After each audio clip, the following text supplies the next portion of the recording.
ஜெய். அம்மா வாங்கம்மா, உள்ள வாங்க. ஜெய், நீ இந்த ஊருக்கு வேலைக்கு வந்த, இனி ஒரு நிமிஷம் கூட நீ இந்த ஊர்ல இருக்க கூடாது. வா போகலாம். இருமா, என்னாச்சுமா? ஏன் பதறப்படுறீங்க? உள்ள வாங்கம்மா, உள்ள வந்து பேசிக்கலாம். நான் இந்த ஊருக்குள்ள நுழைஞ்சதுமே கதை கலங்கி போய் வந்திருக்கேன். என்னம்மா சொல்ற? என்னாச்சு உங்களுக்கு?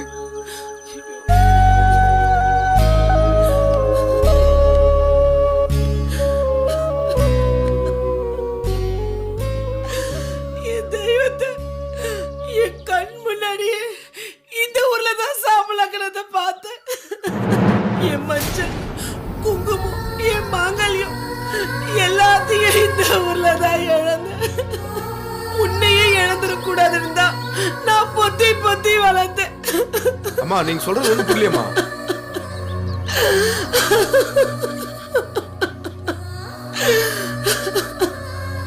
இந்த சின்ன முக்குனூர் கிராமம் அமைதியான கிராமமே இல்லை.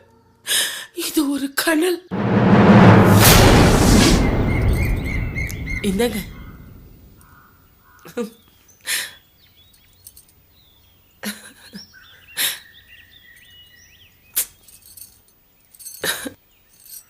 குழந்தை இருக்குல்ல, இருக்கட்ட விட.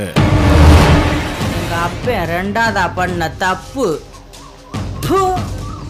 இன்னைக்கு வளர்ந்து ஆலமரமா நிக்குது.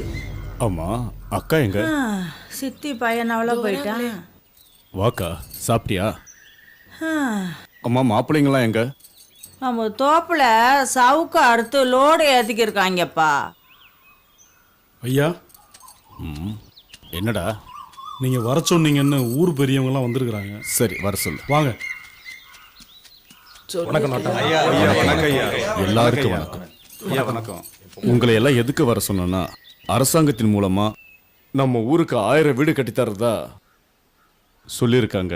இதுல யார் யாருக்கு சொந்த வீடு இல்லையோ அவங்களோட பட்டியெல்லாம் எடுத்து பெரியவங்க நீங்களே முன்னிருந்து எல்லாருக்கும் வீடு கட்டித்தாங்க. இதுக்கான எல்லா ஏற்பாடுகளையும் சம்பந்தப்பட்ட மந்திரி கிட்ட பேசி உத்தரவாதமும் வாங்கிட்டேன்.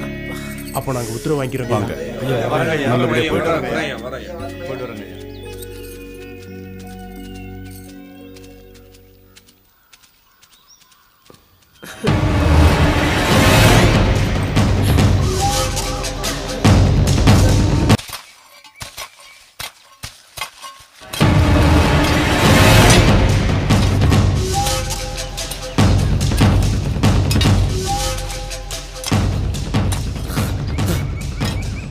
இதெல்லாம் ஒன்றும் குறைச்சல இல்லை. அவனையே முறைக்கிற முறைமாமங்கிட்ட அடிமை தானே வேலை பார்த்துட்டு இருக்கிறோம்.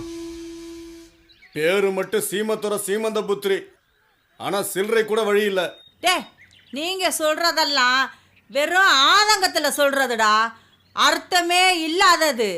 ஆனா இந்த அகிலாண்ட சொல்ல போறது ஆகாசத்திலே கோட்டை கட்டுறதுடா. என்ன சொல்றாங்க? அரசாங்கம் கட்டி கொடுக்க போற 1000 வீட்டை இந்த ஊர் பஞ்சாயத்து தலைவர்கிட்ட பொறுப்பு ஒப்படைக்க போறான்டா உன் மாமே. ஊர் எல்லையில புதையல் இருக்கிறதா நம்ம ஊர் பூசாரி வந்து சொன்ன. அந்த புதையல உன் மாமே அரசாங்கத்துக்கிட்டே ஒப்படைக்க போறானா. நாங்க வேணா மாமா கிட்ட கேட்டு பார்க்கட்டா? நமக்கு தேவையானதெல்லாம் மாமா கிட்ட போய் பிச்சை தானே கேட்டு வாங்கிட்டு இருக்கிறோம். ஆனா அந்த புதையல அரசாங்கத்துக்கிட்ட போக கூடாது. என்ன சொல்ற தம்பி?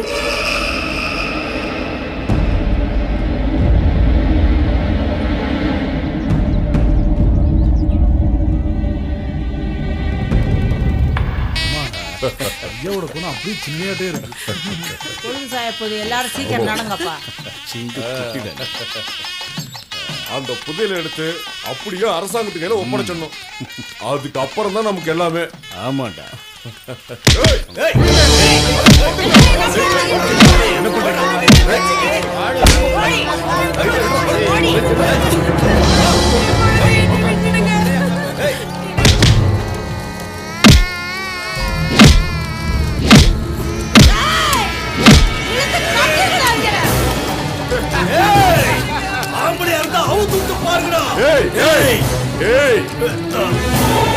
சொல்லு, முதல்ல எங்க வச்சிருக்க?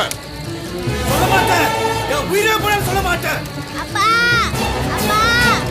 எங்கடா இருக்கு புதையல? புதையல எங்கடா? மரியாதை சொல்லு. சொல்ல மாட்டேன். அரசாங்க சொத்தை ஓவரடியா சொல்லணும்.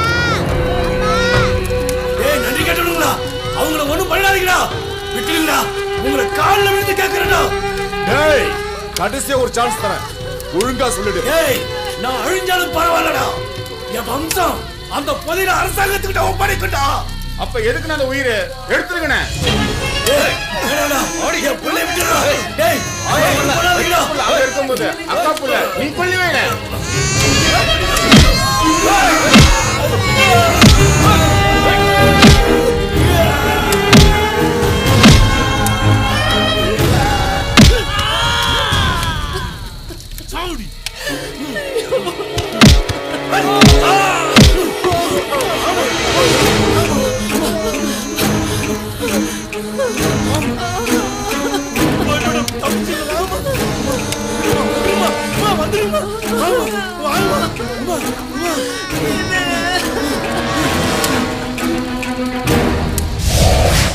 என் கண் முன்னாடியே உங்க அப்பாவை எரிச்சாங்க.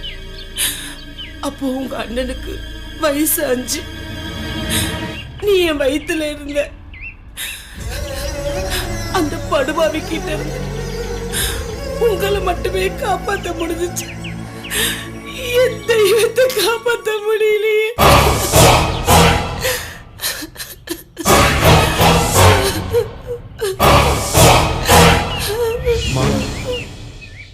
நான் இருக்குமா, உன் மகன் நான் இருக்கமா.